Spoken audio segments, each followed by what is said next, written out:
আমার কাছে ছুটির দিন মানে বাড়িতে জমিয়ে খাওয়া দাওয়া করা আর সন্ধে হলে বাইরে একটুখানি ঘোরাঘুরি করা। আপনাদের সঙ্গে আজকে শেয়ার করব আমার ছুটির দিনের মিনি ভ্লগটা। সকালবেলায় ছেঁড়া পরোটা আর আলুর তরকারি, মাঝে মাঝে বাইরে থেকে কিনে আনা টিফিন খেতে কিন্তু বেশ ভালো লাগে। টিফিনটা কমপ্লিট করে বানিয়ে ফেললাম মটন কষা। আজকের লাঞ্চ শুধু মটন কষা আর স্যালাড। লাঞ্চও কমপ্লিট, একটুখানি বিশ্রাম নেই, সন্ধেবেলায় বেরিয়ে পড়লাম হালকা একটু ঘোরাঘুরি করতে। এখানে এসে দেখলাম একটা প্রদীপের দোকান বসেছে। এখানে নানান ধরনের ডিজাইনের প্রদীপ পাওয়া যাচ্ছে। এই যে আমি আপনাদেরকে হাতে তুলে একটু দেখানোর চেষ্টা করছি, দেখুন কি সুন্দর লাগছে। আর এখানে এটাতে তো আমার একদম মনটা ধরেই গিয়েছিল। এখানে কিন্তু যা জিনিস দেখছেন সবই মাটির তৈরি। চলুন চাটা এবার খেয়ে নিই। আজকে আমার হাজবেন্ড একটা বিস্কুট দিয়েছে, সচরাচর আমি চায়ের সাথে বিস্কুট খাই না।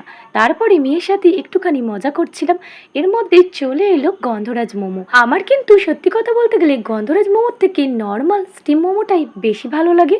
আপনাদের কোনটা লাগে জানাতে ভুলবেন না। আমার ছুটির দিনটা এইভাবেই কাটলো। আজকের ব্লগটা এই পর্যন্ত। টাটা, ভালো থাকবেন।